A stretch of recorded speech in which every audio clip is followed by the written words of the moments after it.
Chief Chess Officer. What the f does that mean? Oh, man. Were there any moments that you were genuinely worried that the company would fail? Oh, many times. Has, let's say, chess already peaked? Um, Do you regret your decision of backing up, Magnus? do I stand by that? Yeah. Hans is back on chess.com. What's the truth? What do you think the truth is? Do you get offended when being called the chess mafia? Is chess.com a monopoly? You're going to challenge? You're going to say that we're a monopoly? Oh boy.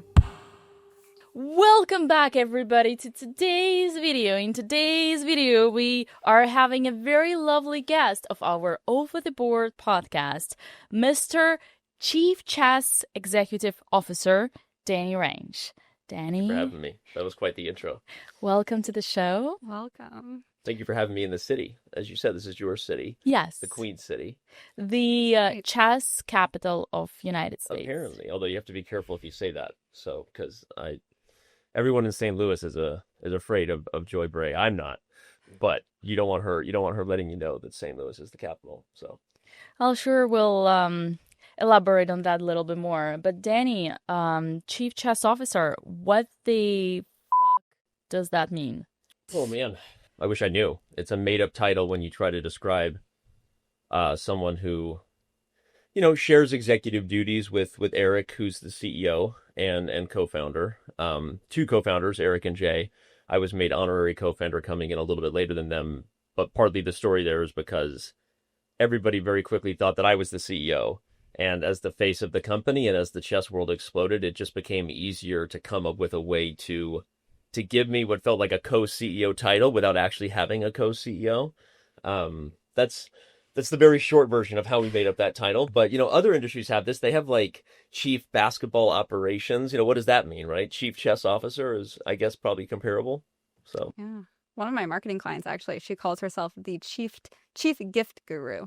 So there you go. I guess it can be whatever. But can our kids aspire to be a chief chess officer one day? It sounds pretty cool. I hope so. I think I'm the first. So whatever that First means. and only. Yes. The first chief chess officer. But no, I mean, in many ways, Eric and I have kind of split and share different branches of the company. If you were to break down chess.com, fundamentally, we have a product, right? We have a place for people to play and learn chess, the app, the engineering team, the roadmap that goes into supporting that, and everything that sits on that side of the house is sort of Eric's domain. That's his background. That's what he loves to do. We always joke he's a Lego builder at heart, so he's an architect who wants to build things, and that's where he's been focused. And then on the other side, you could call it the business of chess. You know what I mean? Whether that's content, events, in some ways, business when it comes to partnerships, both within the chess industry, organizers, and outside of the chess industry. And then there's a lot of other things that sometimes share duties. Like, we would put fair play right in the middle of that because most of what really supports fair play is the data research department. The heavy lifting is done by the algorithm, right? And everything that goes into that powers what we do. But then there's the business side of fair play, which is the operations of proctoring title players, making sure that we act correctly, make sure that we have a proper manual review process with title players. And so then that kind of sits on my side of the house, right? And so anyway, I can tell you as much as you want to know about the inner operations of chess.com, but that is what a chief chess officer does very quickly, because I know we have other things to probably discuss. So Cool. Yeah, very interesting. Well, we do want to talk a little bit just about sort of like the origins and upcoming of chess.com, because I think, you can provide certainly insight into that some might not know. But you came on a little bit late, but tell us about how that happened or came to be. Like, how did you end up getting involved in the early days? I was a failed child chess prodigy, like a lot of people in their early to mid-20s, still in denial about becoming a grandmaster and a world champion and all the things. And I was competing in a tournament, and in walked these two guys wearing chess.com polos. And jokes aside, I had already started to come to terms with the future of my career in chess was going to be not just as a professional coach, but hopefully in some area online. I was probably a little bit ahead of a lot of the titled players at the time in terms of understanding what was happening with, YouTube. I remember saying, what's YouTube, right? And and what do you mean? We can watch videos online now, and then kind of quickly recognizing that our world was about to change big time. And so I came on pretty sweaty to them. I was a try hard very early on to just be a part of what they were doing. And I think both Eric and Jay would acknowledge that my perspective and my vision for chess.com was a lot bigger than theirs and more in line with what we accomplished. I think their view was it was a much smaller market and that they were trying to build the MySpace of chess, which is what they said at the time. Remember MySpace? Oh, yes. And so, again, this is a story I get into in my book that is coming out, and share some more of those rated R details, including that they really didn't like me very much at all in the beginning, and I understand why, because I was an asshole. But I was also an asshole who was desperate and trying to build something for himself, and I married very young. I already had 2 kids at the age of 23. So I had a lot of pressure and a lot of things going on. And so I came in along with David Pruis, who was my early kind of director of content. That was like the first title. And David would leave relatively early, and so would Jay. Eric and I basically kind of started running things quickly in those branches. And that was sort of why over time I became a co-founder and have been doing it and doing whatever it is that we do in the world of chess ever since. So I met them at the 2008 Berkeley International. The site was launched in May 2007, and I was already kind of in the outer circles of potentially dealing with them when they walked into this event, and I came on very strong as far as wanting to be a part of it. So lucky I didn't fuck up the relationship too bad, that they let me stay in and come in. So I was born in Mesa and then lived in a small village in northern Arizona, just outside of Payson, Arizona, for most of my life. Eric is from California. He's from Orange County originally. And when we were early on in our founding years, we actually had an office on Castro Street in Mountain View. It was a Silicon Valley story, except there was no Silicon Valley story because no one believed in chess. Eric was being laughed out of VC rooms, and we never took any money. The company was totally bootstrapped, other than Eric did take out a $70,000 loan from his friend's mom very early on and paid it back very quickly. But other than that, we never raised any capital. But we did have an office, and I would fly up often from Arizona in the early years. And at some point, as the company expanded and we were not following the traditional kind of Silicon Valley playbook, it was a fully remote endeavor, and everybody who worked for us was remote. And it was like, why do we have this expensive office? Is it just for a ping pong table? Because we don't need that. And I'm giving the short version. There were other things going on with Eric and Jay at the time. They had their hands in some other startups they were trying to do, and they had more expectations for those startups and less expectations for chess. And chess went like this, and the other startups didn't. And so, anyway, over time, we were just fully remote, and I was in Arizona. Eric was in the Bay Area. And we didn't both end up in Utah until COVID, which is its own personal story. We both had a lot going on in our lives, and ultimately everyone else went more remote. And we were like, we need a change. Eric is like, I want to move out of California. It's burning down, and I'm sick of the craziness. And I was like, my wife and I are looking for a change in Arizona for a number of reasons. And so we both ended up in Utah at the end of 2020. Wow. So, yeah. I didn't know it, like, obviously, now that you say that, I remember from all the other episodes I've listened, but I didn't know that you moved to Utah so, like, recently. Yeah. So that's interesting. Yeah. And you mentioned, again, in various interviews that you were always having a growth as a company, but when COVID hit, your growth just like 10x, right? Like 100x. Yeah. So let's say somewhere before that, in that first like 10, 12 years, 13 years of the company, right? Until 2020. Yeah, Eric got the domain in 2005. So in theory, as far as the LLC filing papers and buying the domain, we're actually celebrating our 20th year anniversary this year. Oh. We didn't launch until May 2007. And then, like I said, I came on in 2008.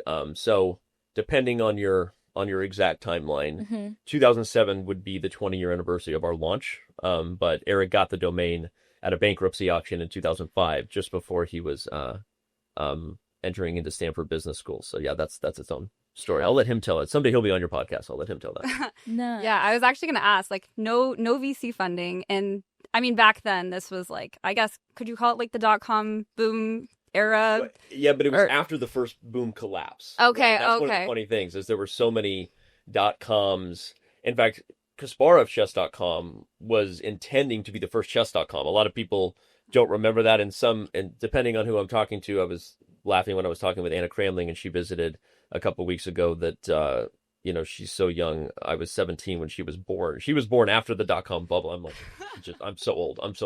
But KasparovChess.com, ICC had dominant market share of all chess online that mattered at all. Yahoo Chess was around. There were some others, but KasparovChess.com launched, and their intention was to be kind of what chess.com is, more of like driven by content, driven by news, driven by interactions within the chess community, and a place to play, a subscription business. Mm-hmm. And unfortunately for KasparovChess.com, they were a part of the bubble bursting in 2001, 2002. And so they ultimately didn't or weren't able to maintain their trajectory. And so I would say that 2005, now we're in an area where you mentioned the MySpace of chess, but like it really was around the time when people were like, what's YouTube, right? Everything was changing very rapidly. Mm-hmm. Social media wasn't a thing like it is now, and we take for granted and, are trapped in the world we live in, whether we like it or not.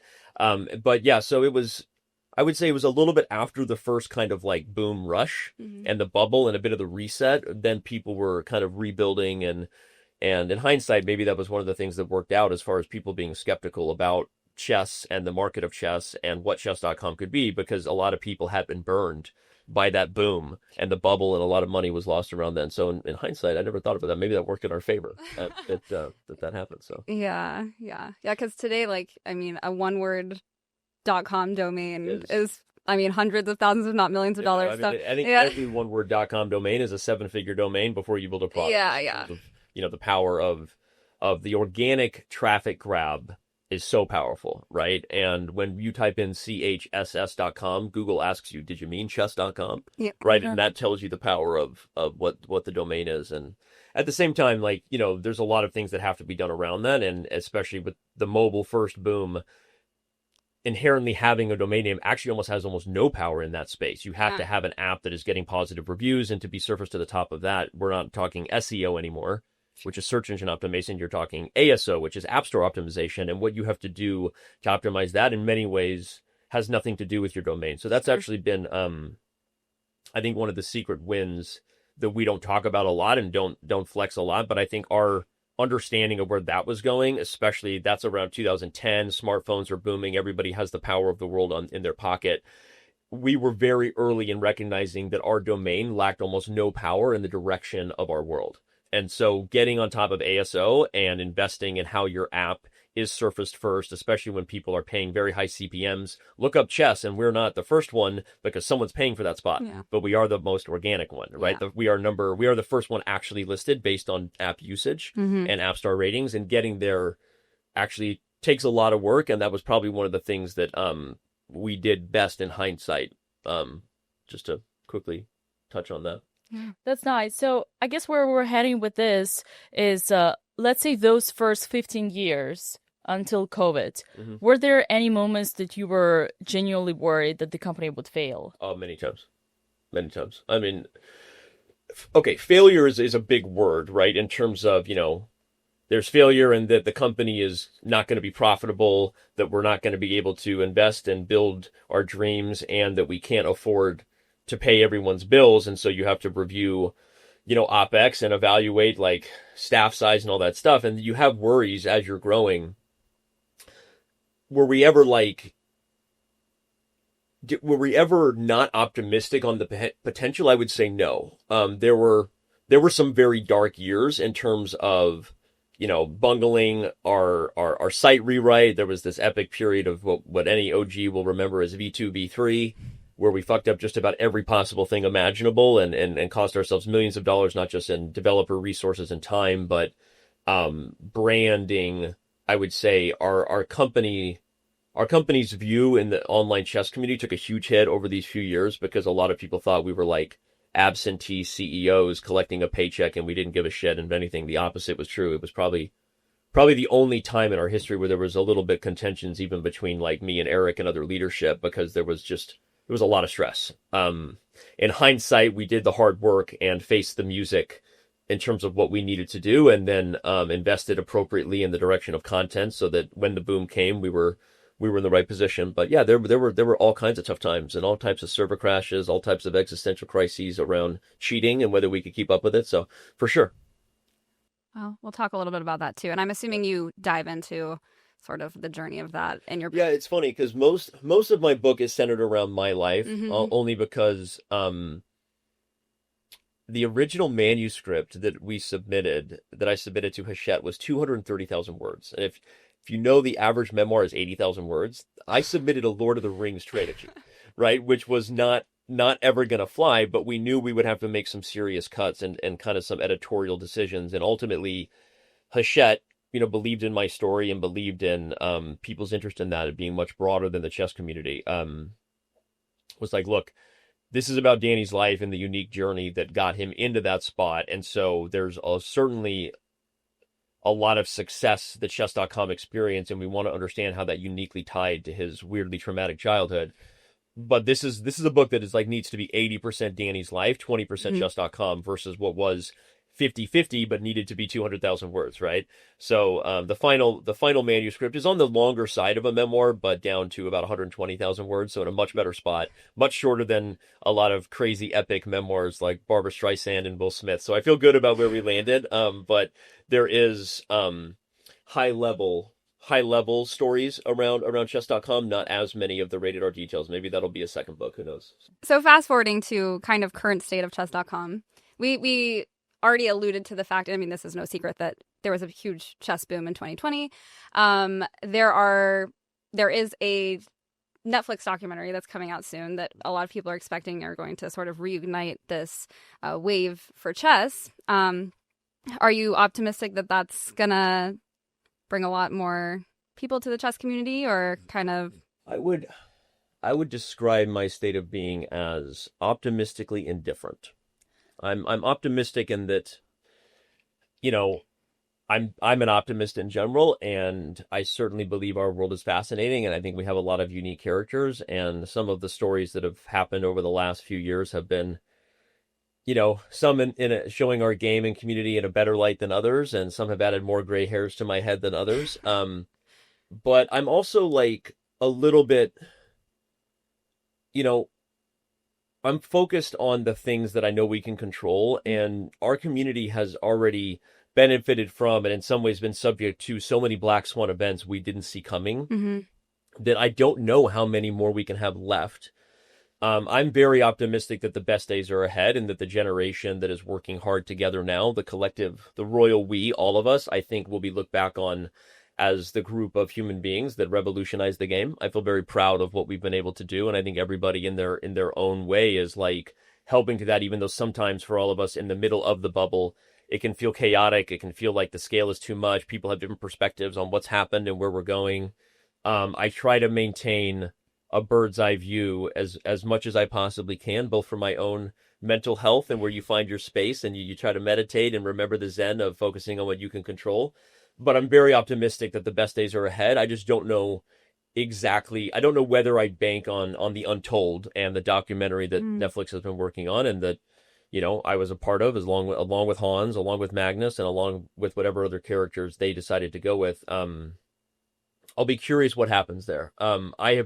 We have zero say-so control, knowledge. They play it very close to the chest. Netflix answers to no man or woman. They are the most powerful distribution, streamer channel in the world. And anytime we try to push these guys, shout out to Jake at Propagate. Anytime we try to push these guys, they don't give us anything.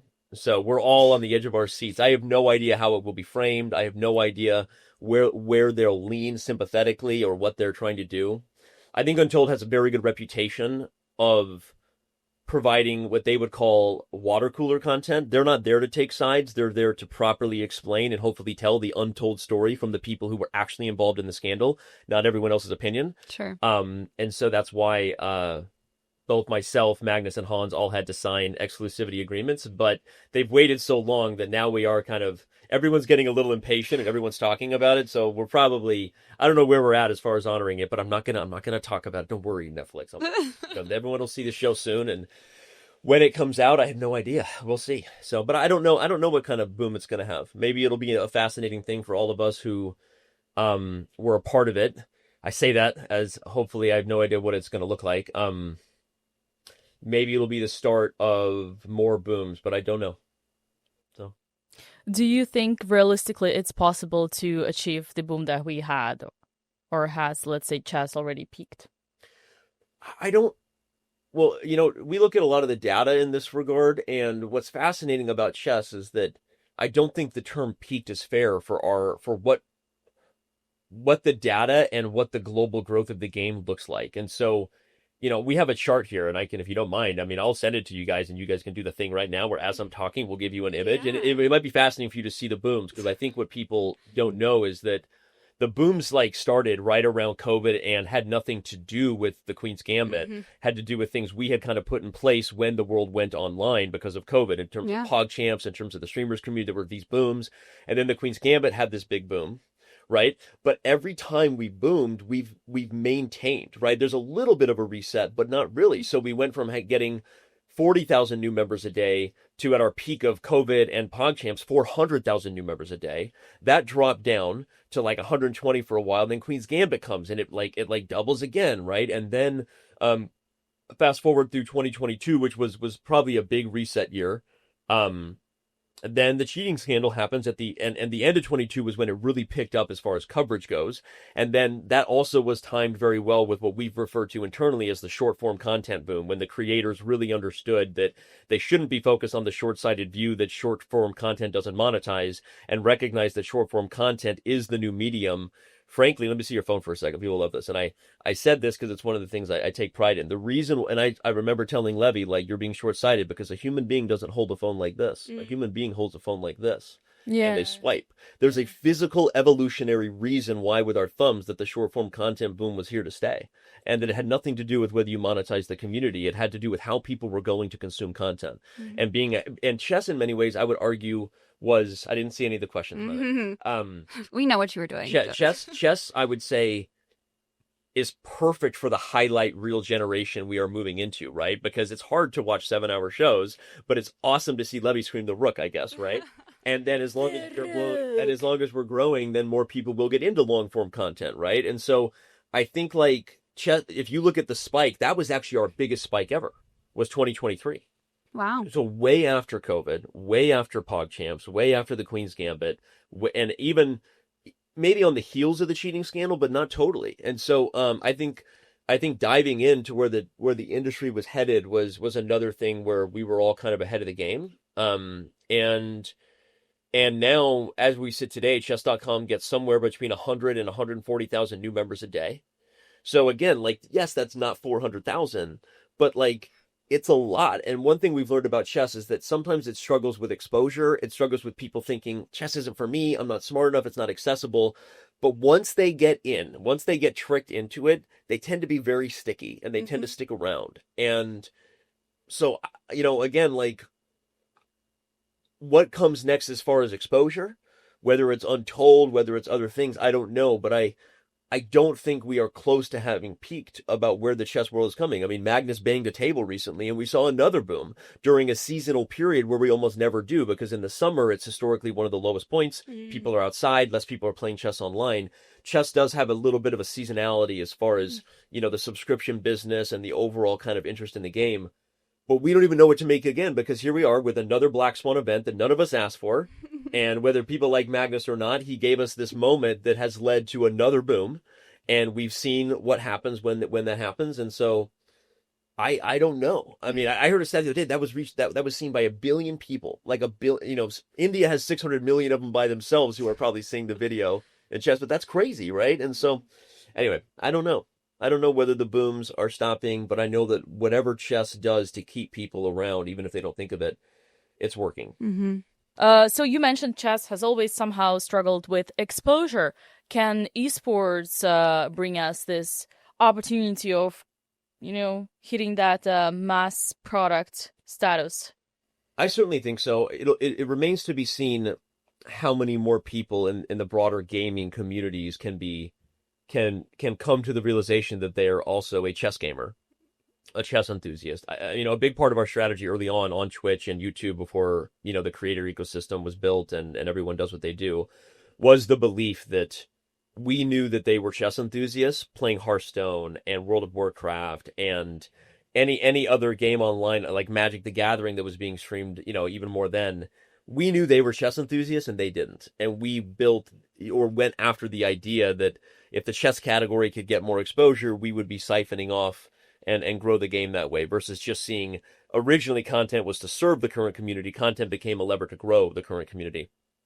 I don't know, PogChamp's viewership has gone down. Generally, the variety streamers, in some ways, I don't want to say it's tapped out, but we expect less, even though we still think it's great and we love, doing those events. And I think they're still good for the community, overall. But, we'll see, right? But I will say, to answer the more broad question, I do think the partnership with the EWC and the idea that esports look at chess as something to invest in is very good for the overall ecosystem, because there's kind of like there's a dominoes that falls as far as the mechanisms, which is by having an event that rewards these esports organizations very handsomely. The esports organizations then are competing for the top players, signing them to contracts, right? Contributing to the ecosystem financially, directly to the players. And then the players, as part of signing that contract, are expected to invest in themselves, whether that's their total social media reach, the TSM, whether that's their content contributions as far as maybe becoming streamers themselves or beyond. And the content there feeds the fans, and the fans are more motivated to not only follow the top players, but perhaps care more about the teams and then also care about the Esports World Cup. So there's like a bit of a flywheel effect that happens. And I think if done correctly, which is probably my job, it's one of the biggest things we're working on right now, is understanding, what motivates the esports orgs? How do we make sure that this esports investment is still here in 5 years when it's not Magnus, it's not Hikaru, it's not this generation, it's others? And that's a big part of how I think about providing stability and motivating the orgs to invest more broadly in the chess community. And so I'm very bullish on what it can do long term for everybody. So yeah. That was kind of going to be our next question, is esports sort of, the future of chess? It's hard to say what the future of chess is. There's freestyle. Yeah, well, there's all the different stuff, right? I think chess itself doesn't need to have a future other than what it is. Yeah. And I really mean that. But if you were asking me to make a bet, I am probably more bullish on esports than I am about a lot of other things. Really? Such as far as freestyle. Probably more than freestyle, and that doesn't, we can talk about freestyle however you want to talk about it. I think freestyle has both some fundamental product problems, and that freestyle chess itself, while very motivating for Magnus and the top players love it, it kind of misses the mark, ironically, for the major part of the community that supports live events. Often they are tuning in because they like that the best players play their openings. They like that the best players are doing something that they can quickly connect with. No one wants to feel even more lost in a game that can lose people because it's hard.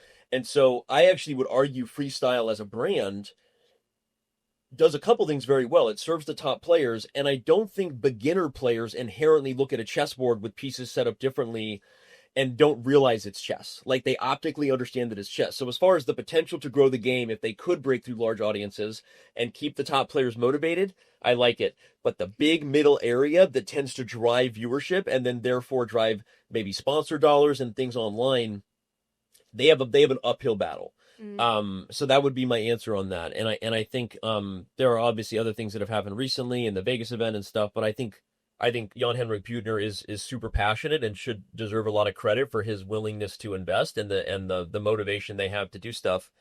But I think they're learning that this is maybe much more of an uphill battle than they realized. So. Yeah, and some of their ambassadors like Magnus and or active promoters such as Hikaru are all these, personalities in chess that are somewhat hard to deal with, right? And you as chess.com have had various, experiences over the years. Hikaru, Magnus, Hans, Who are hard to deal with. Danya, Hess, all those names. You tell me, how hard is it to manage everybody's expectations? It's impossible. But I also know that expectations are not something you can ultimately let drive like what you do and why you do it. other people's expectations and the kudos you get from those accolades, if those are the reasons you are doing things, you will never feed that wolf. That wolf is always hungry. And the other wolf, which is doing things for its own sort of inner compass or some other broader reasons, which I can expand on if you want, as far as what it is I love about chess and what it is that we're doing, those are the things that drive me.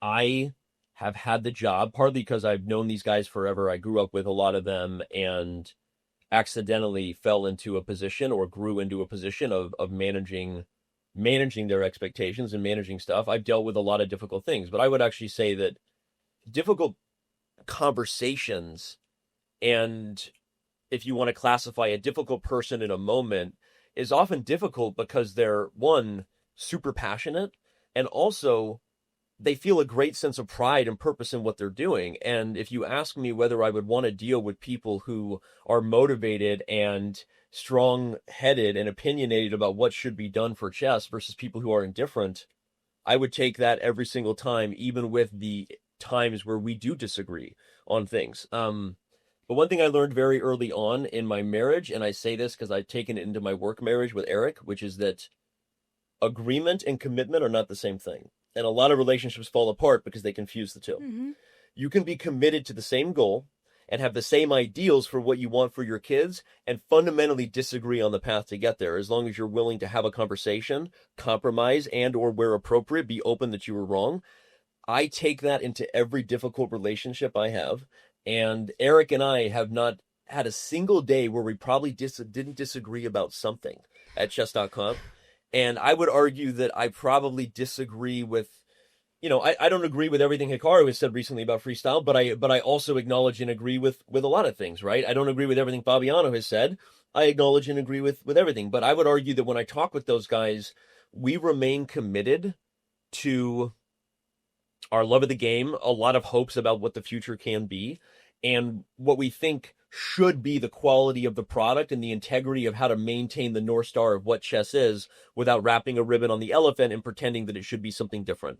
And I think there are a lot of different boxes where my list of what the ribbons are on the elephant are different than Magnus's list, but we actually all have the same goal of helping chess be more accessible while making sure that the people in the community feel served. And so it's a philosophical answer, but it's exactly how I maintain what I do. Mm-hmm. And I would say that, I guess what Ben was on your podcast and he said something about, the deal. I mean, Ben and I have had a lot of difficult conversations, and he talked about, me managing Hikaru. I don't remember what he said. Is Hikaru hard to handle? That was the question. Yeah. I mean, yeah. Like I said, there's a lot of hard to handle moments. I have felt like I'm negotiating with impossible more than a few times in my life, but you negotiate and ultimately find ways through. And I think that the greater community, has benefited a lot. And, and I have a lot of partners who I do not always see eye to eye things with, but you develop that trust by being honest, and everyone has equity in their relationships that they have to pull from. Everybody will make mistakes, and everybody needs to have enough positive equity built up that you can take from that pool. Mm-hmm. And so as long as you're investing positively in a relationship and overall you feel like you can pull on that equity of trust when it matters, then you can get through tough shit. Mm-hmm. So, yeah. Was Magnus thinking about the community when he was going down the freestyle road? In which way? In serving the community of chess enthusiasts? Probably not. Magnus was excited to play freestyle chess. Because that's the game where he could still win. That's an unfair way to say it. I mean, you don't think Magnus wins in every format he plays? Well, this is the only one where he doesn't have to continue grinding openings. No, I mean, I think I understand your brand is to ask spicy questions, and I appreciate that, but that's just not a fair way to frame that. That Magnus Carlsen is the best chess player in every format that he plays, probably besides Online Bullet. And Magnus has personal reasons why he is frustrated with the ecosystem of classical chess, the ecosystem of the FIDE World Championship. I actually don't disagree with him about those things, nor do a lot of people. His decision to not compete and play for the World Championship title was an unfortunate one from where I sit, because it wasn't something we planned on when we acquired his company, and I wish he was still playing. But no, I don't agree with that.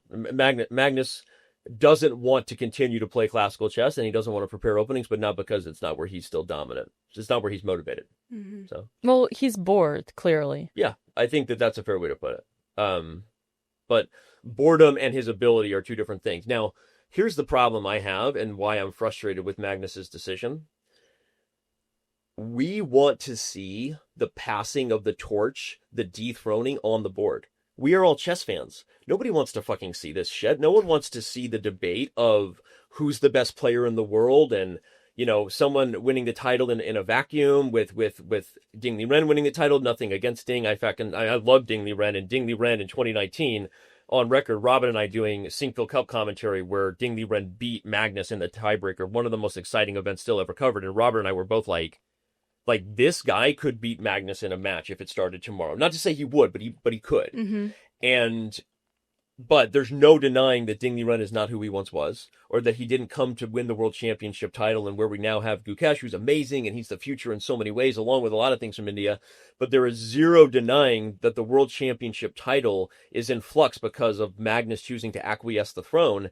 Who wants to see that? Mm-hmm. Everyone wants to see the battle happen on the board. So we are all on the same page on that as fans, and Magnus understands that, but he's also not motivated by the current format, and he's not motivated by what's happening. And so Magnus Carlsen, the chess player, has a right to not be motivated, even if I don't agree with it and wish it was different. Mm-hmm. You know what I mean? But I don't think it's fair to say it has anything to do with his ability.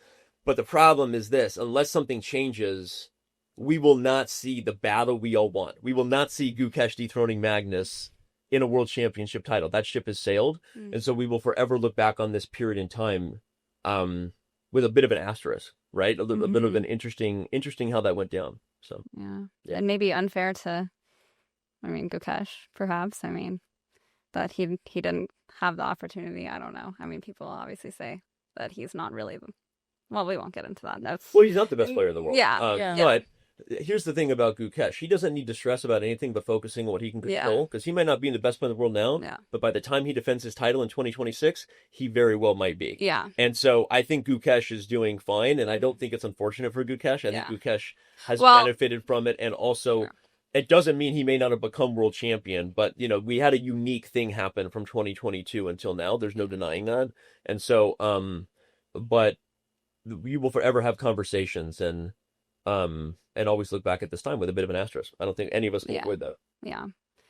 Well, that's a good transition into, you talked about how Magnus not playing maybe had an influence on the acquisition you made of the Play Magnus group, which, for those that don't know, include Chessable, Chess24, Aim Chess, etc.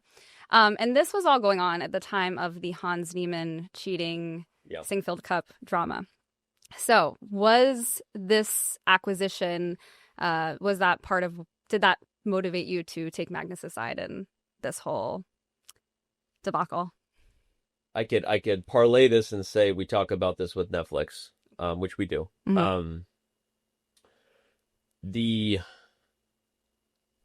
The advice I gave Magnus and Henrik when they were considering withdrawing from the Sinkfield Cup was, please don't do that. Don't do that. We were not on the same page about how that went down. And if you back up, again, Magnus Carlsen plus the world championship grows the game. So we weren't really in favor of that, and we also weren't necessarily in favor of how that went down. Mm-hmm. That said, there's a lot of things that went down around that time, and there's a reason all the top players felt paranoid in the way that they did, right or wrong. There's a reason that Hans had the reputation he did, whether he likes it or not.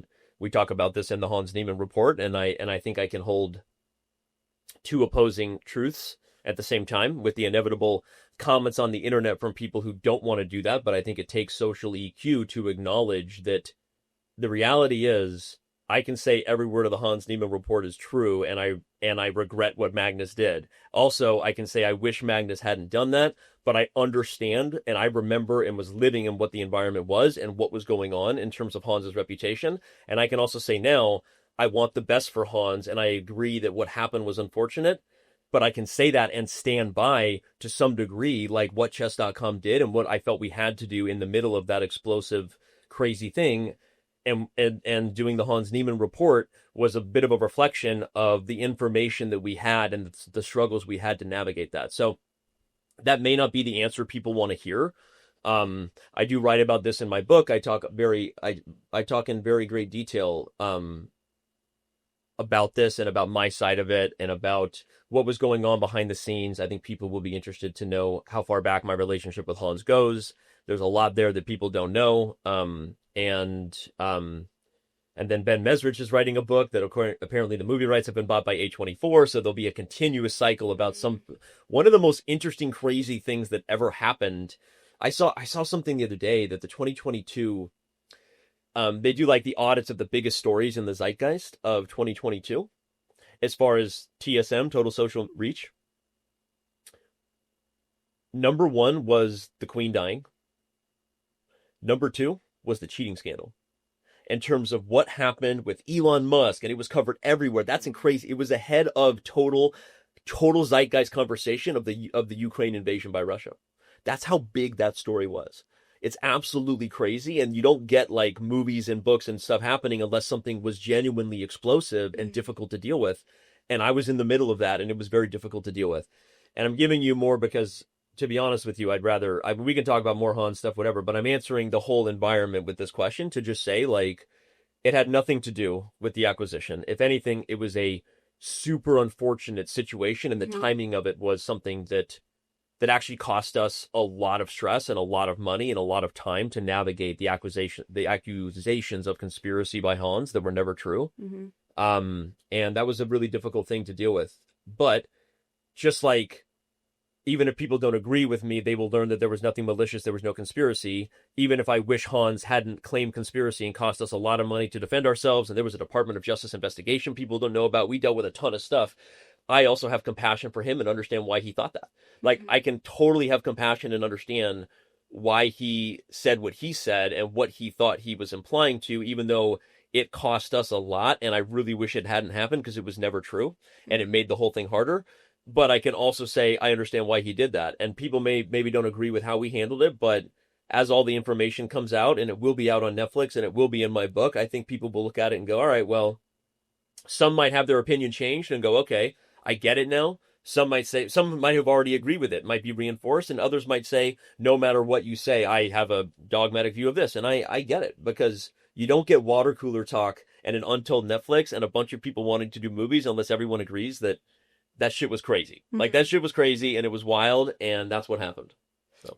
But do you regret your decision of backing up, Magnus, in a way? At least that's how the public eye viewed it. The views of that are we wrote about this in the Hans Niemann report. There's the human narrative that we backed up Magnus. There's also the narrative that we didn't back up Magnus, because we published a report that said there was no evidence of over-the-board cheating. What people don't understand is that was literally a punch in the gut for Magnus. We literally didn't have his back. Now, the headlines ran with Hans Niemann report says Grandmaster cheated 100 times online. Do I stand by that? Yeah. Do I stand by the fact that for an online event where we have jurisdiction, we did what we did? The perception is not the reality of what actually happened there. And I think even people listening on this podcast and those typing comments feverishly right now, I challenge how many of them would have actually read the Hans Niemann report or actually looked at what we did, because most of the people basically read what they wanted to hear or saw what they wanted to see. The reality is we did not have Magnus's back ultimately, and we investigated, and we tried to see if we thought there was cheating over the board. And you could say that was biased, but in the end, if we had the integrity to say that there was no determinative evidence of over the board cheating, we didn't have Magnus's back, and we did stand by what we did online. So I would say, do I regret how it broke down and what felt like an explosive witch hunt? I do. I don't regret what we did. I feel like we had to do what we did, and I stand by everything we wrote in the Hans Niemann report. And like the timing, let's say, could you have waited, let's say, a month or two? Because like, what is the connection? People don't remember. I don't know if you remember, we had the Global Chess Championship happening right then. And so for those who don't know, that was our biggest online event ever. Again, we acted in our jurisdiction online, even though it was framed as Magnus turned the dial to 11 and forced our hand. But as I share in my book and with Netflix and other stuff, there was a lot of information. And when we live in our world of cheat detection and how we protect our events, like, it's complicated. We didn't have time because Hans was set to play literally like the day after the Singfield Cup. We didn't have time. And we made a decision based on the top player that all of them then would later deny or back down upon, and this was sort of Hikaru's point. Hikaru, of course, also made his bed by being very over the top in terms of things he said about Hans. And again, but everyone made mistakes if you see it that way. Everyone did what they thought was best if you see it that way. There was a huge lawsuit, and everyone spent a lot of money, and in the end, we all agreed to take our marbles and go home, and Hans is back on chess.com. So do I regret that the timing of it did not allow for more thoughtful conversation, that I didn't hop on a plane and go back to Hans and talk to him in person? Like, you could say that, but I don't regret what we did. I don't regret what I did. And I can say that while having remorse for what Hans had to deal with. Mm-hmm. Well, Hans is back on chess.com. However, he's claiming still that he is not being fairly invited to the chess.com events. I know you talked on the Botez podcast and said that that's not true, that he's being invited to all the events that he's eligible for his level. And since then, he has come out and said that that's not true. He is being barred. So what's the truth? What do you think the truth is? I'm asking. I mean, when you see the evidence online and you see what he's playing it as far as chess.com, I mean, like, what do you think the truth is? I saw him yesterday doing Puzzle Rush at the esports World Cup. Who loves Puzzle Rush? Hans is always the puzzle. Yeah. Do you think Endgame AI is going to have a better Puzzle Rush? Oh, man, I hope so. I hope someone can innovate that product. Right? It'd be good. It would challenge us to make more feature improvements. I think Puzzle Rush is pretty awesome and hard to beat. But I mean, you're avoiding the question for the same reason why people are spicy around this. The reality is, only Hans benefits from the persecution complex, and only Hans's brand and his company benefits from this idea that there's blackballing or chess mafia. Only Hans benefits from this storyline. What has happened in the last month? Hans has won Title Tuesdays. Hans has won Freestyle Friday. Hans has qualified for an event where he just won $140,000 in a Magnus Carlsen-owned company. I'm going to let that sink in. He almost won it. In an event that happened where? How did he qualify for that? From the meritocracy system built by chess.com. Hans and I are actually fully aligned on this topic as far as democratizing the game. And I will go further as to say, if I had my way, I would institute something Hans has asked for, which is rating deterioration. I think it's a fair request in terms of someone sitting on rating. It's not fair. I think we need open and transparent qualification systems. Chess.com has invested in this. And no matter what Hans says to his base, Hans has a base, and when you get 55 retweets, you feel good about it, right? There's a base and an echo chamber, and the world is much bigger than that. And his base would love to believe that there's still a blackball conspiracy, or that there ever was. There never was. There was feuds. And Magnus and Hikaru are allowed to say they don't like Hans, just like Hans is allowed to talk shit and say stuff that isn't true. It's a free effing country. It doesn't mean that anything is happening. The reality is Hans is playing at events on chess.com, always has been, being treated fairly. He's qualifying for events owned by Magnus Carlsen. And if you want to go to St. Louis, I can't speak for St. Louis. As I already said to start the podcast, everyone in St. Louis is afraid of St. Louis or afraid of Joy Beret or whatever that is. But I also know that I know what, or I probably know more than most, the level of damage versus what Hans portrays was done in terms of how Hans treated the organizers in St. Louis and what happened in that hotel room versus what he says. And so if Hans has issues with St. Louis, he should know. You don't think I'm going to get in trouble for saying that Charlotte is the chess capital of the world, or that Danny is, making comments about people being afraid of Joy Bray? Chess.com and St. Louis don't necessarily have a cozy relationship. I love and respect what Breck Steenfeld has done for the game. I deeply appreciate that the club has become the epicenter of top-level chess. And so don't get me wrong, I love all of that. But I also disagree with a lot of how St. Louis has done a lot of things. Chess.com and St. Louis are not in cohorts. And if Hans has issues with St. Louis, he should figure out what he wants to do about that. Because all other claims are designed to rally Hans's base and to claim a persecution complex, which helps him perpetuate that not only he's being blackballed, but his idea of endgame AI, which of course he said on your podcast hilariously as you guys caught him, which was like, no, we'll make it, as he calls out chess.com for their business model, everything will be free and then eventually we'll monetize later or whatever, right? So Hans has his goals, and good for Hans, but there is nothing to that. And anyone who wants to take a look thoughtfully at it can understand you can again say two things. With IQ and EQ together, Hans has had a tough road. He's full of shit in terms of whatever there being a conspiracy or blackballing now. So do you think Hans, let's say Emily asked Hans the question about was there anything good out of the whole, drama and victim situation, and he called Emily's question stupid. Do you think he was full of He said, how could you ever say that I was getting positive things out of this. They ruined my life. Oh, I did see that. He was aggressive with you. I thought your question was fair. What is the best way to answer this philosophically, I would say? Okay, well, I am not what happened to me. I am what I choose to become. Carl Jung. Nobody is defined by what happens to them. They are defined by the stories they tell themselves and what they choose to do with it. Yeah. Hans had some things happen to him that were unfair. Again, if you understand the whole information, you can say that and still stand by a lot of things as that whole story will be told. And you may not like, and again, you will choose your side. I won't ramble on that. Or maybe be balanced and understand that it was a wild situation. But if Hans chooses to continue to lie about the extent of his cheating online, that's his prerogative. If he chooses to tell his stories about Chess Mafia, it's his prerogative. And what he's trying to become is a businessman. He has a reason for it. So we choose what we want to become. And Hans, now, you can say again, I don't think Hans, coming at you for that question was fair, because I think there's no denying that there aren't investors looking at a lot of other people who are ranked more highly than Hans, and younger, by the way. If you want to check other boxes, why are they investing in Hans? Because Magnus chose his villain. What does it happen? Every superhero chooses their villain. Isn't that a thing that happens, right? Or you accidentally neglect something, or every superhero has this thing. So Hans is also full of shit if he pretends that his brand, while he went through a lot of stuff, has not ultimately received a lot of attention because Magnus Carlsen dubbed thee, by doing something Magnus shouldn't have done, a villain worthy of my time. Now, what's funny is that the chess world, we all know that Hans was not worthy of Magnus's chess level at the time. Right? But the outside world doesn't know that. Mm-hmm. Just like the outside world, how many people I've had tell me recently that, Gukesh finally beat Magnus in a world championship. You had the same things probably, right? Because people don't actually know. They see the perception of a viral moment.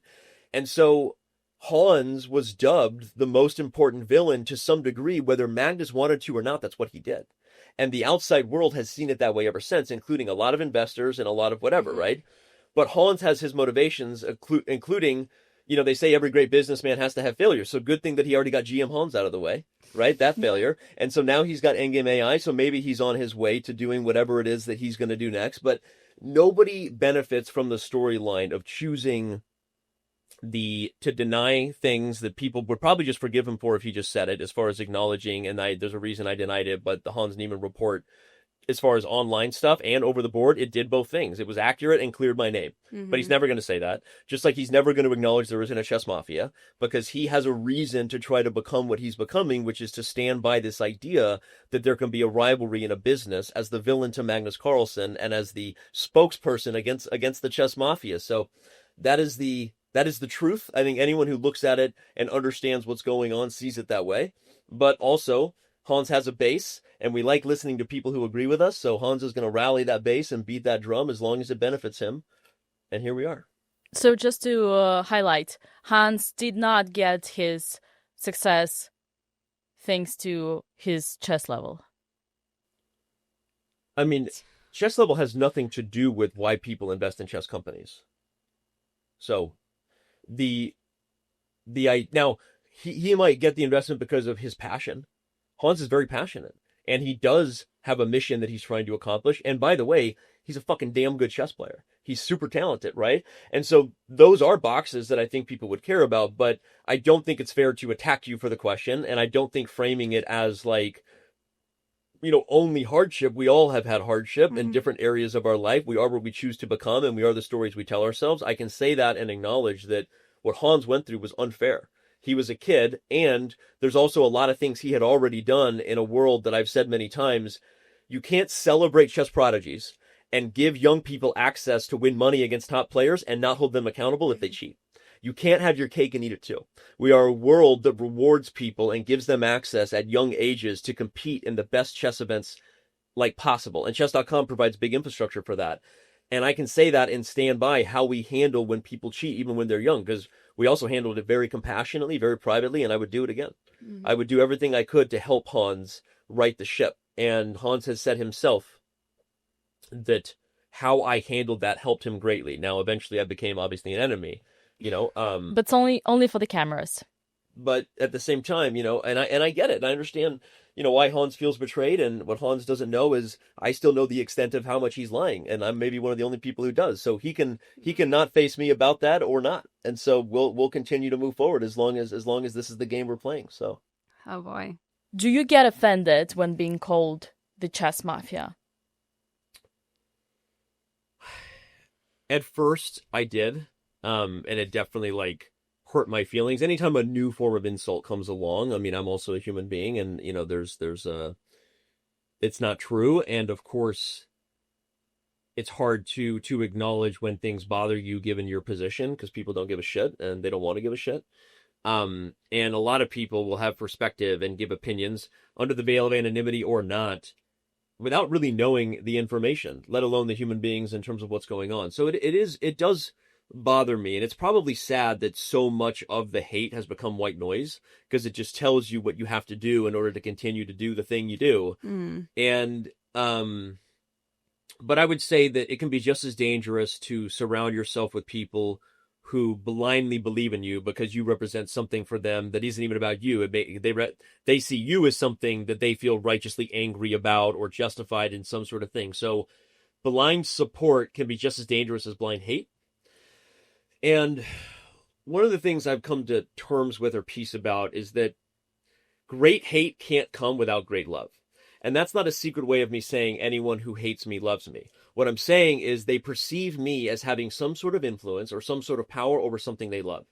And if they don't agree with something I did, or they even just don't even really know what happened, but they have a perception of it, I acknowledge that I am one of the stewards in our world, and you can rank my level of influence and power against others, and I don't care about that because I never wanted it, but I acknowledge that I have it. And if I have influence and power over something that someone loves and someone cares about, I'm going to get hate whenever something happens that they don't agree with. So it's in a weird way saying, you can't have haters without, in some ways, having done something good and have influence over something they care about. And so I accept that. It hurts. And sometimes when someone and things particularly bad are said, or when, I get death threats or threats to my family and people find stuff. I mean, I pay for services. They keep my information offline.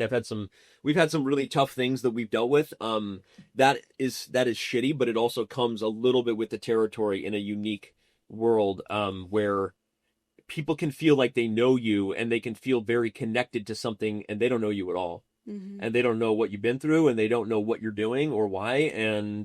But I have influence over something they love and they care about.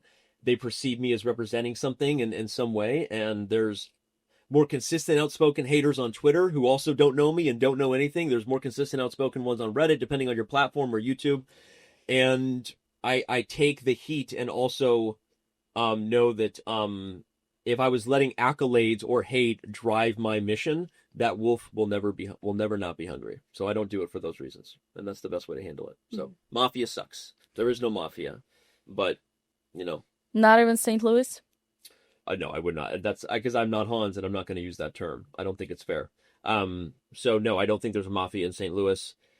I think there's been criticism to St. Louis in terms of how they've handled recent things, from the Alejandro Ramirez situation of things, that I think is right. I think it is righteous criticism, and I think they can decide what level of transparency they think they owe, and I think they like to live in their bubble where they don't feel like they have to answer, because they have the support they need in the way that they do. But I don't agree with a lot of the things that they've done or how they've handled stuff. I think there's also been a lot of positive, but Mafia is, I think, an unfair implication, without me knowing all the information. So.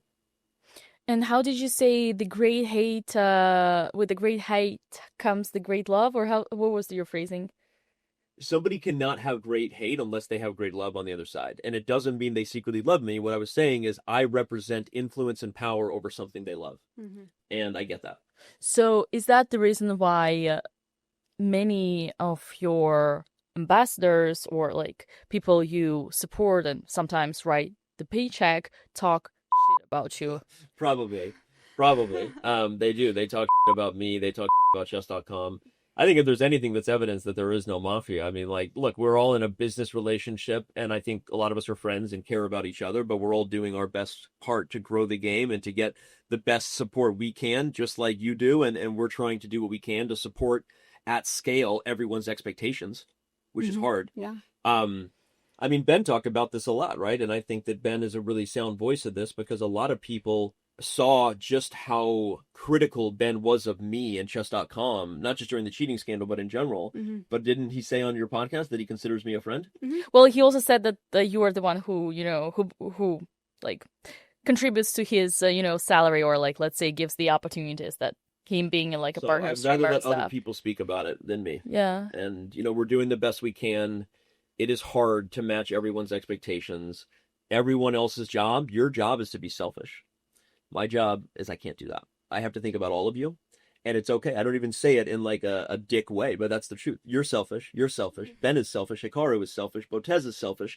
Everyone is selfish because your job is to build a brand and to have an impact and to do amazing things. Selfish is not necessarily a bad thing. Selfishness can be a virtue because your ability to impact and tell stories and to help people fall in love with you is your job. My job is to think about all of you, and it sometimes sucks. That's what I will say. Except for I'm not selfish. You're not selfish? I don't consider myself selfish. Okay. Well, ask Emily. Am I selfish? What was the motivation of posting the Magnus Hikaru video about freestyle? Of course it's selfish. You want views. You want things. That's okay. And that's not a bad thing. I mean, just, read Fountainhead. Ayn Rand already argued for this, right? Selfishness is a virtue if done correctly. Anyway, so I don't mean that insultingly. I'm actually just pointing out that there's a double standard and it's difficult. Hans is selfish. He should be. Like, honestly, and I think that's okay. And that doesn't make... I'm selfish, by the way, because I'm growing a greater pie for chess.com. So if you want to put me on blast, right? I mean, I think it's okay. And I think that everybody will have to compromise and work together. And I think we do. I think that's okay. We wanted to talk a little bit about fair play because you mentioned you're not really... You don't feel intimidated by endgame AI. Your fair play algorithms are one of the reasons. And... obviously with the whole Hans thing, that ties in nicely. But how pronounced is cheating in online chess actually? Cheating in online chess is and will forever be an existential problem. How it's being dealt with is probably much more effective than people think. We don't tend to live in a world of thoughtfully considering all information. We tend to emotionally react, and then with anonymity can claim a lot of things in comment sections and different things. And so how pronounced it is, we publish reports on this, and we talk a lot about the statistics. We deal with cheating at scale. We do a lot to make sure that we are preventing bad actors in the space from doing bad things. That said, I think that especially this year, we've made a lot of great steps to kind of adjust the PR problem around it. And so I guess what I'll do is I'll acknowledge and say that chess.com needed to adjust its policies. Chess.com had a responsibility to provide more transparency and to hold cheating more accountable. And a lot of the conversations that I think we're still having are a little bit based on what we were doing as far as shadow banning people, not necessarily providing as many reports as we should have. But if you look at where we are now, like if I was to say this to you, do you even know that we've closed 53 title players publicly this year? You probably don't, because no one wants to look into it anymore. No one actually wants to see that we have changed our policies and we are adjusting. And that I think what happened was the motivation and the upside for cheating, the scale of that went way up, and the accountability and the punishment didn't meet it. And that was on us. And so we were operating still in a world of policies that were built at a time where cheating was not just less prevalent, it was like more in casual games, wasn't the same thing. And so I acknowledge that we needed to adjust, and we have. And so I don't even know if you know our new policies. The new policy is that if you cheat in a prize event, you are banned publicly. There is no more second chance. There is a second chance if you admit, but we don't ask for you to do it before we make it public. If you cheat, it is closed publicly. This is already, we think, making a difference. The only exception is with minors, and as I've told Fabiano and told others, that what would you do in that spot? I don't feel comfortable drawing black and white lines around something that, frankly, isn't supported by the history of our own judicial system, which is like when a kid commits a crime and they are judged before a judge and jury, there are reasons why the same crime on paper gets one kid 2 months in community service and another kid a year in juvie. Because when you're dealing with the humans in the room, you recognize their remorse. You consider their story. You consider sometimes what, other circumstances and dynamics. And I will never be supportive of a system that is black and white unforgivable to minors, ever. There's a reason you listen and you explain and you provide opportunity for them to show remorse. But the second thing we've done, in addition to now you're banned publicly for prizes, is now instead of there being a world where basically an email to Danny was enough to get you back, we now require a legal document to be signed. This is actually massive and has already changed the amount of people willing to confess, which we stand by. Go play somewhere else. Because we're going to be in a position in the future where someone doesn't get to say, the dog ate my homework in an email, or I was coerced, or I was this. They have every time. Review it with your own lawyers. Do what you want. But our terms of service, you have to acknowledge what you did, and you are signing a document that says this is your last chance. It's a very different world than we were in. Now, again, Alexander joked about capital punishment. I don't agree with that either. And again, I acknowledge that we got ourselves in a PR problem. But I stand by what we've now done to adjust with that. I also stand by how we got there because we were being thoughtful about what felt reasonable at the time. And when things get explosive and things go crazy, it's hard sometimes to step back and take a look at yourself in the mirror. But I think we did that. And we're like, all right, we have to adjust this. And I think we're on a better path now. So all those positive changes thanks to Vladimir Borisovich?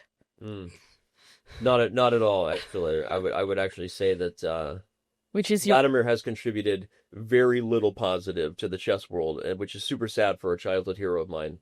So, honestly, in the last 2 years, he has contributed very much positively overall in his career as a player, as a hero for many people, and I was one of them. But I mean, I would ask you to before I platform Kramnik any further and make it clear that there are no legal filings, just him yelling in the echo chambers. I would ask you: do you think what he did to Danya was positive?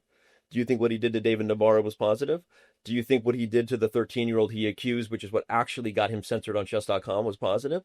People make claims that he was being censored by chess.com or because he attacked Hikaru. That was total bullshit. You can attack me. And even I think it's unfair to even say that about Hikaru, because whether people like Hikaru or not, he's also a person and he was also being attacked. And it was also unjust and not right. But because Hikaru is very big and chess.com is big, you can do you understand why, right? But until you guys are ready to defend what he has done to David Navarra and Danya or others, then I won't platform Kramnik any further. So. And is this your new upcoming lawsuit with him?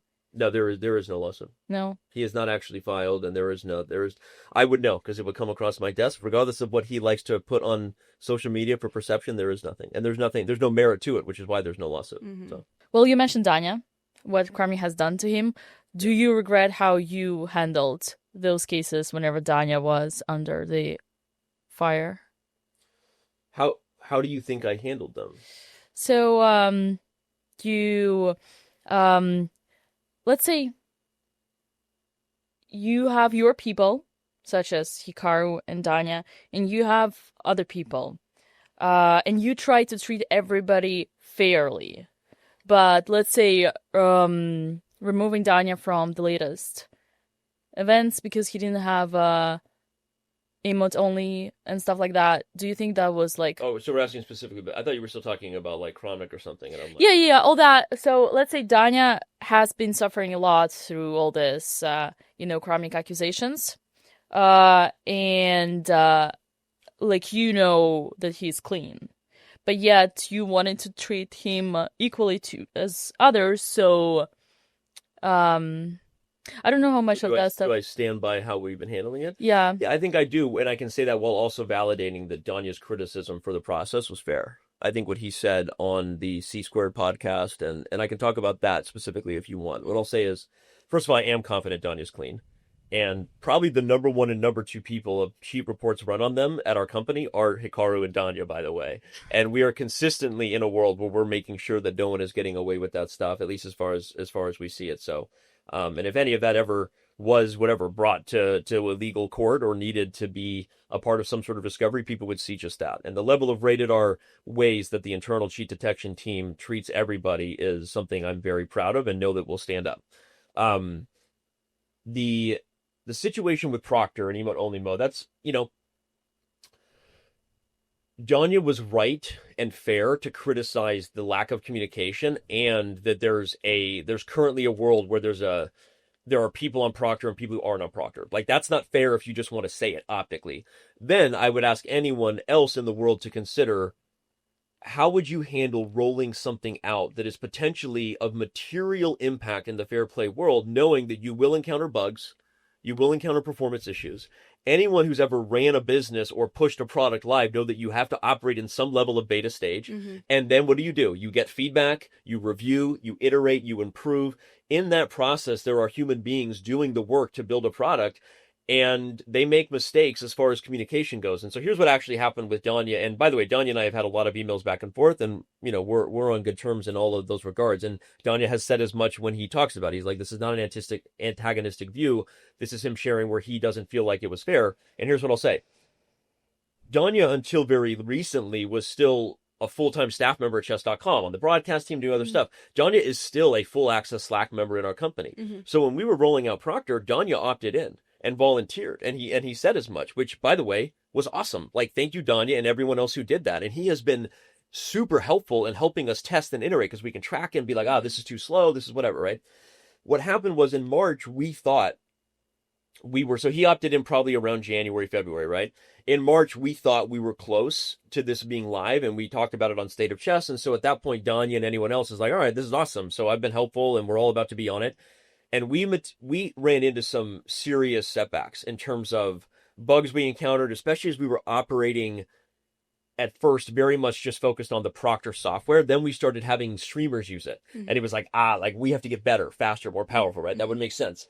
What happened at that time was we didn't reset who was on Proctor. And what should have happened was the team should have gone to Danya and say, hey, you know what? You don't need to be on this anymore. We've actually ran into some problems. Like, this is going to be a fucking while. So don't stress. That didn't happen. And because to the team, they're like, well, everyone who's already on Proctor is great. So yes, it's going to take longer. We're probably looking more at September now, but let's keep rolling. Now you fast forward, and Danya is still using Proctor more than a lot of people. By the way, Hikaru and Magnus have both used it. And so there is some perception that we haven't pulled in different VIPs at times. We have. And we will at some point require it for everybody, even those who don't want to use it. Then they will go somewhere else if that's the case. But we are now being very thoughtful, especially because of the microscope that Danya has brought on, which is, do we even need Proctor for Bullet? What should be the rollout plan from here if we're going to get more aggressive with everyone being needed? How do you go from beta, where about 40% of all title players are using it right now, to 50, 60, 70, 80 without participating in the problem Danya highlighted, which is, how are you expanding, and who's the last VIPs who are required to use it, right? Mm-hmm. So we are trying to do it as randomly as possible from here on out, pulling people in. And at some point, we will make we will do the thing. We will put the tent in the ground and say, you compete on Proctor, or you're not competing in prize events. And at that time, even if the software isn't perfect, it will be universally fair because everyone's on it. And my hope is that we are not doing that until the product is something that I am 100% proud of, and I would believe competes with Chrome or Firefox or the browsers. It is hard in the software world to build a custom solution that includes video integration, logging of the computer, time-stamping stuff, and keep up with performance, especially when it comes to streamers. That is why we are spending millions of dollars on this product, because I care and have challenged the team to say, I don't want to roll this out and make people fucking suffer. So let's make something awesome. And at the same time, we should have handled communication with Danya and maybe others. Danya was outspoken. And so I guess what I'm saying in the end is Danya's criticism was fair. The communication was a breakdown, I would argue, not something that was targeted in any way. So to answer your question, Dina, I do stand by the process. I wish that there were communication, both ways differently. And as I shared with Danya, I remind him that he has a direct line, and at any point we could be discussing these things, and he doesn't have to whatever. And then Danya went against emote only mode because he was frustrated about all this stuff. And I stand by what the team did, because it reminds everybody, despite what the accusations are, I don't care if you're Hikaru, Magnus, or Danya, you break our fucking rules, we're going to kick you out. And so that's important from an integrity standpoint, even though Danya did get our attention with the conversation and his criticism was not unfair. Yeah. Just for those who don't know, I mean, I think they've probably gotten the gist since you've been talking about it, but will you explain a little bit more about what Proctor is? Like, it's a separate application you download, and then, like, what all goes into playing a game So like I just Proctor? touched on it, and I'll quickly say it, because people might be going, well, why? Why not do what we're currently doing, which is, by the way, a very difficult system on the team. It requires Zoom, and then a second device to log into Zoom. There's all kinds of authenticating things where you can kick yourself out in this world. It's so difficult to rally the level of proctoring we try to accomplish in our prize events to protect the community and the top players. And all of it is so piecemeal duct taped together that the advantage of Proctor will be that it is designed to be built in with instant camera integration, including both cameras that log into it. The timestamps are logged specifically with your performance on the board, so that it's going to allow us to have more circumstantial breakthroughs where, while we're scaling big events, we will be able to go back, have everything saved in our admin dashboard. Actually, you see here where the data spiked and they were playing better moves. Look at how he behaved on camera. So there's all kinds of reasons why this is going to massively improve our fair play operations and improve the evidence. Not only should we ever get called to task to provide our evidence and information, but also our evidence just in reviewing to make the team better and to help their processes. All kinds of things that go along with that as far as how well integrated it is and what it's going to do. And so if you can imagine a world where it's also seamless and we solve these performance problems, who with any integrity challenging that we need to do more for fair play will say they're not playing with it? I will say go somewhere else, because we have invested a lot, and it'll be all the things people have been asking for. Now, again, cheating in the most spyware ability, if someone in theory has something you can't see and they have a second gunman or whatever, I would argue at that point, when you have two cameras and you have the level of data instantly logged with what we're observing, what's more secure if someone's using advanced cheating, over the board chess or our events at that point? So despite the perception, reality might actually not be the case, because I would actually argue that over the board chess is still neglecting this problem. They are not properly handling the players' concerns about fair play, as was on display in the players' meeting that was captured in Freestyle. So I feel very good about where we're headed with that. And I think, again, there's people who want to listen and consider this information are like, okay, I get it now. And that's our goal with Proctor. And I think the software, knock on wood, will get to where we need it to be. So, Danya mentioned one of the official reasons he stepped out of the commentary was because he didn't want to double down the, level of the commentary and not make it too, low, kind of like, how would you frame it? I think he said, like, level it down, yeah. Yeah, level it down. And those were, like, his expectations. And I also kind of see from my eyes that you guys tend to focus a lot on, let's say, the broader audience, meaning serving less of the, chess community and community of active players, professionals. And therefore, I do sometimes notice the lack of respect towards chess.com in regards of, let's say, grandmasters and all those professional chess players. Do you think that's legit? I think, first of all, I think most of Danya's criticism was based around the experience he had at Freestyle in regards to being asked to do a level of commentary he didn't want. I would say Danya, as we've expanded and tried to build a professional broadcast team, like all talent, including myself, maybe have gotten feedback from our team, but overall, I would argue that Danya probably didn't enjoy any commentary more than he did the Speed Chess Championship or other stuff. We've never asked him to dumb it down mid-show ever. Sometimes we talk big picture when we're done, and we're like, hey, this is really great. Can we do this more? Can we do that? Like, I don't think any of that really was a problem, or I would stand by that. I think Danya specifically didn't like that experience. And he also mentioned to put on blast some of the other things he said about our broadcast team, or some of the ways we were handling stuff. Like, there's two ways to look at, what was framed. Like, we were not letting him and Hess commentate together. I say, you two are the best and biggest stars, and we were trying to scale so many shows that we separated you two because of your ability to both provide awesome chess analysis and drive traffic, take us in and out of breaks, do CTAs. The reality is we have a bit of a talent pool problem, and my bandwidth no longer does that stuff, and I'm not I mean, a lot of people now like have no idea, but I was doing most of our commentary for a long time, and I'm someone who has been able to play those roles as well. And so we've struggled with training that with others. And I'm not disparaging any of our commentators now. It's just Danya and Hess have been doing it for a long time. They're good at what they do, and we were trying to build teams around our best talent. So that's actually what happened. It had nothing to do. There's no agenda or motivation the other way. We give bigger picture coaching. No one was ever censored or told to say anything. In fact, it was so funny when like Danya was like interviewing Hans or providing some criticism from me one time on a show. The amount of us, this tells you that people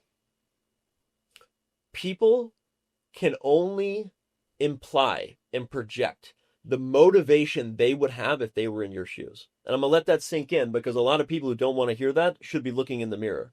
When you don't have information and you are basically ignorant to the room where it happened. Ignorant is not meant to be a polarizing, right? These days it's a political word where you call someone ignorant, but it literally just means lack of information or education. Right. When you are ignorant to what actually went on, and then make an assumption that if Danya says something, here comes Danny Rensch, here comes thinking about Chess Mafia, that is you implying what you would do with my power, not what I do with my power. You have no idea what I do. And you have no idea the relationships I have with these people or where I invest. And I say that to every single one of you out there. You have no idea the level of integrity with which we've operated. You judge it, and you imply the intent that you might have if you were in my shoes.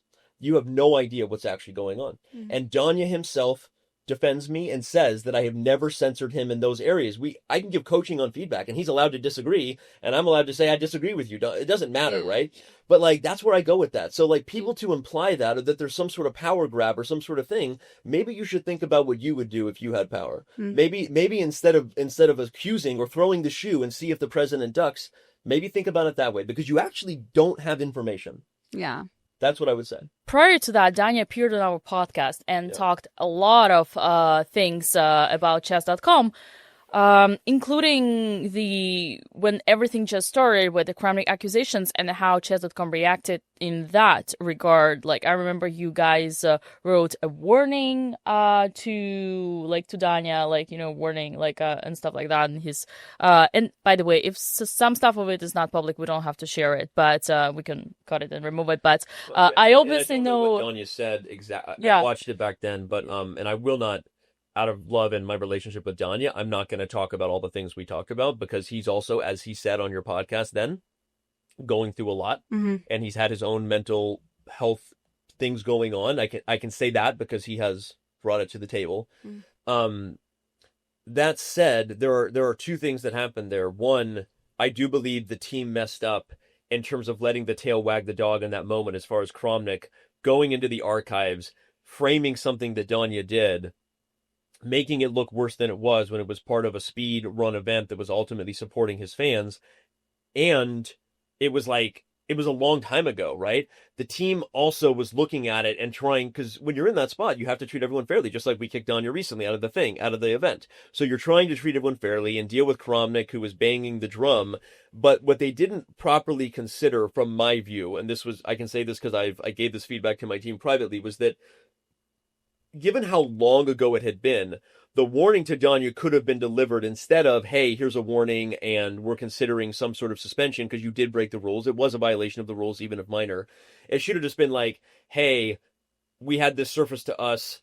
This is a warning in terms of, now that we understand this happened, you shouldn't do this anymore, or at least ask permission. But because it was so long ago and because we know you, there is no penalty.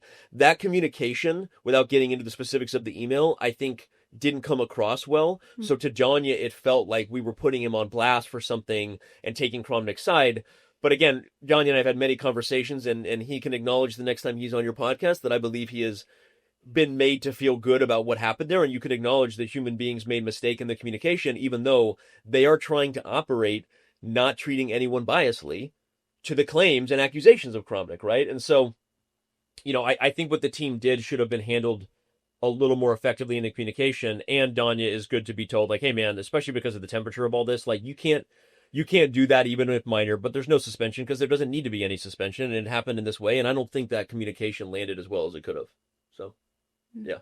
I think he was saying the level down was in regards to Freestyle, and I think he was just saying he was mostly burnt out, which, I mean, by the way, and that's why I didn't go into it, because there's also a lot that I know Danya has been dealing with and burnt out that I feel, I love Danya like a little brother. Like people have no idea. Like I remember the first time I had dinner with his family. Mm-hmm. You know, we were at the Agora Hills Southern California Open, and at the time, Danya looked up to me in my best. So I just like He still probably does. Well, who maybe doesn't not love the show. Danya? Yeah. who doesn't love Danya? Yeah. He's not a confrontational guy either. And by the way, that doesn't mean I'm saying I'm perfect, but people making mistakes and having integrity are two very different things. Mm-hmm. And I would argue a lot of relationships are stronger when the rupture has happened and you heal it. That's how you build trust, is by making mistakes and then learning from them. And how do you grow a muscle? You tear it and it regenerates. This is literally like a thing that happens. And so people cannot be perfect and still be operating with integrity and learning from their mistakes. And I challenge that. So there you go. And people can leave all the hate comments they want. Get you really good interaction on the video. Well, I do know Danny is not a fan of commentary for events such as, let's say, PogChamps or Blitz Champs. I don't know if that's true. Danya loved doing PogChamps while the hype was there. Then when it became a thing that was like dumbing down based on the level of chess, like he didn't like it, which I get, but I don't know if it's like black and white. But I'd love to talk to Danya about that. Maybe I'm wrong. Yeah. And I also mentioned like another issue, which is like let's say, professional chess players tend to... Oh, they tend to view... It's not just chess.com. I think it's like the whole creator brand. Yeah. It's Gotham. It's everybody in the ecosystem providing a take on chess. And it's like, I stand by that we are all better served in the pool growing. Mm-hmm. Are there people now who comment on videos, who engage with our community, who don't know things in a way that the traditional community did? And do we think about serving them? Yes. But I would argue that the talent pool for any market ultimately benefits when you increase opportunities and representation. Like we have more women playing chess than ever. We are reaching more minorities than ever. We are reaching... School programs are being stood up in disadvantaged areas of the world because of access to technology and the content within it and the way that creators make it accessible. Does that mean that we're turning our back on the professional community? Like, no. And I think it's easier for people to take a black and white perspective. And I challenge that. I think that we do have to make choices in terms of what the event is doing and how we want the commentary to go. But a lot of organizers recognize this, and so they have multiple streams and they invest in like the top stream and whatever they call the community stream or whatever. And I think, and our job is to kind of partner with them and try to help them reach the audience. But I don't necessarily think that I can get behind a statement that it's like Jan Nepomniachtchi said about, PogChamps, like the popcorn commentary, the popcorn thing. I think Gotham is doing great, and I think you can say that and also know that Jan Nepomniachtchi's a genius, and we celebrate his chess, even though he should slow down from time to time and not blow critical positions. Love you, Jan.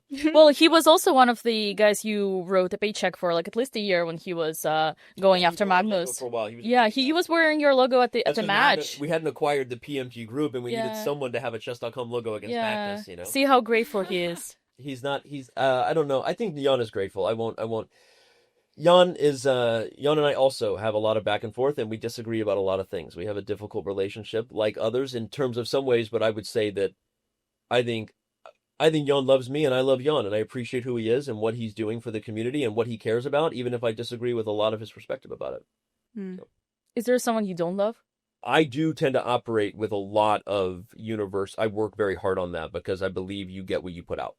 So that is my philosophy for life. Call me an optimist, call me whatever, but I don't think it's healthy to see it. I would say I love Hans as a person and want the best for him, the same way I want everyone to find purpose, integrity, success in what they're doing.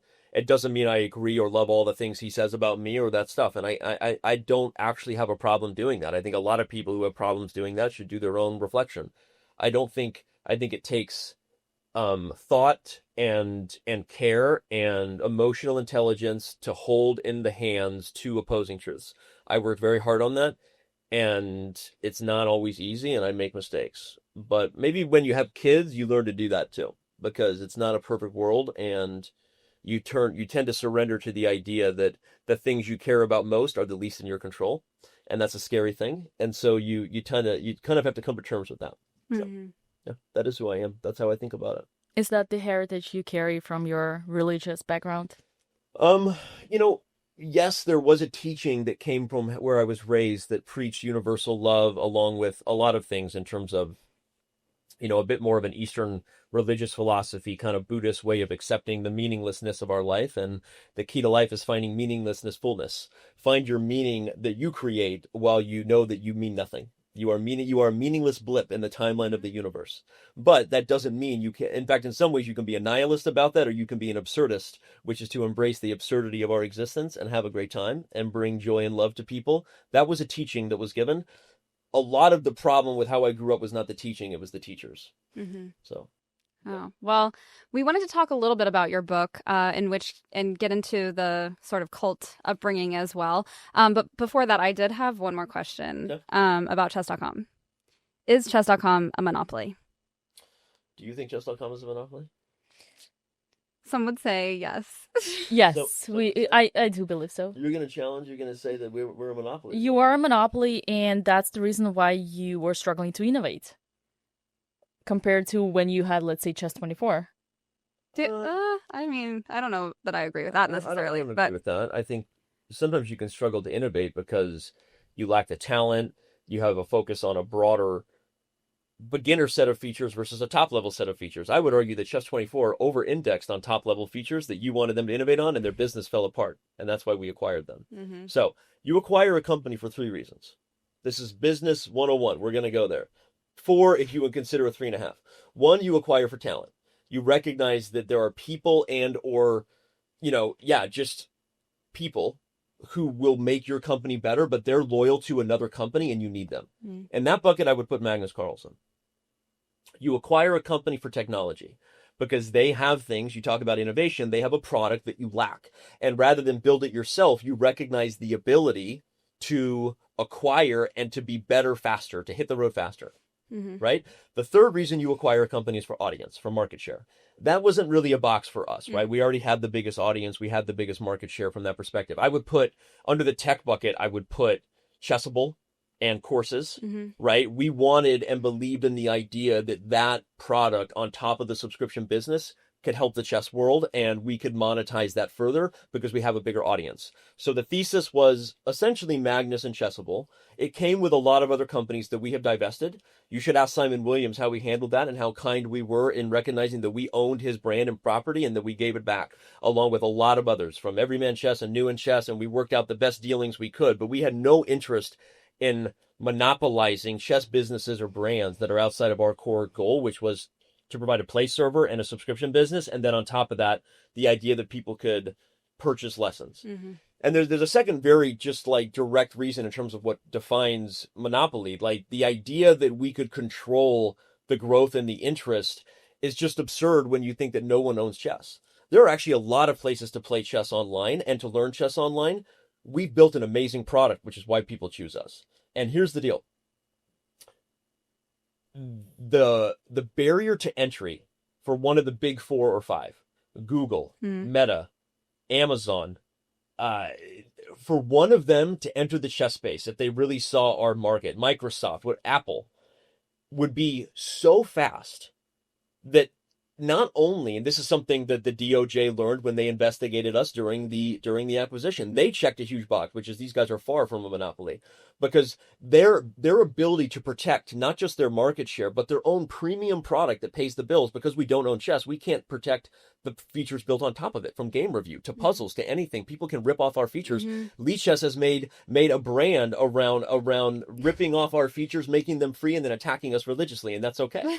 And so here's the deal. Yeah. We can't even protect the thing that employs and supports the livelihoods of our own teammates. And Eric and I lose sleep over this all the time. We're trying to do something and build a great company of 600 team members, and we provide full healthcare and dental and do all kinds of stuff where we can, and we invest and give. We're doing a lot in the world to build a company, and we can't even protect one of the major players from entering if they ever saw our market as big enough to do so. And so the reality is, like, we have a great product. We are far from a monopoly. We never will be a monopoly. And we are super proud of the market share we have because it represents what we've invested. And you're not going to tank like ICC. I mean, who knows, right? The future, maybe Endgame AI buys us in 5 years, right? I don't like to predict that, or here's what I would say. Nobody is beyond disruption. The moment you think you're beyond disruption is the moment you get disrupted. So nobody is beyond disruption. Yeah. Great. Beautiful. Well, you have your new book coming out this fall, Dark Squares, which is your memoir. Yeah. What inspired you to tell your story? Other than trying to create a new artificial chess boom. Yeah, or make a monopoly over the publishing industry. I don't know. Well, I think that might be. Or compete with How to Win at Chess. The Lord of the Rings. All the evil.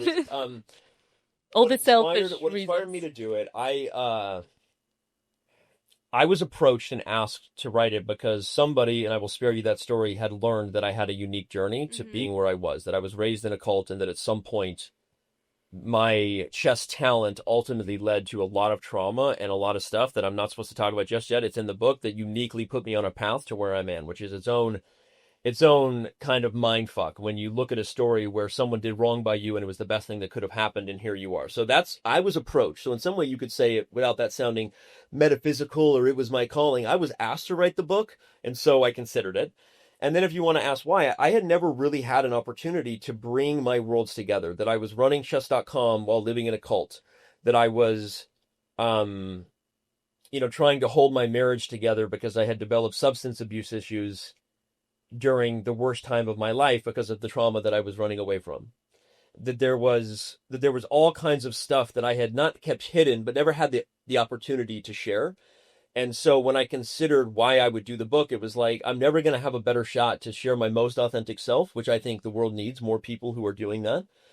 And the idea that at some point I do think about my life beyond the chess world. I think about talking about what I've learned about mental health, what I've learned about what it takes to make a marriage work, what I've learned about what it takes to raise kids, what I've learned about my experience in a cult, what I learned about grief in my relationship with my mother. And if I have an opportunity to do things outside the chess world, there will never be a better opportunity. So that's why I wrote the book. Wow. Teasing at so much interesting things that I would love to dive into, but obviously we are running short on time. Did you want to ask any more questions about that, or should we wrap up and kind of leave that as a Honestly, yeah, this is awesome. I love this. Danny, maybe I can ask your a little bit your opinion here, because we talked a lot of things yesterday and today. Was there something that we missed out that we should? No, I actually think we got into a lot. I think you guys feel good with my level of transparency and honesty, which obviously I always have. People can judge or not. Yeah. But I will not tell you about the algorithm. I can't do Oh, yeah. Well, you already told that to Fabiano, so sensitive details about relationships that I respect with people I won't, but I hope that people, and again, let's see what people comment and what that means about them. So there you go. That's what I would say. And thank you for having me, by the way. No, I'll let you guys do your outro. Yeah. Well, thank you for being here, Danny Rensch, everyone.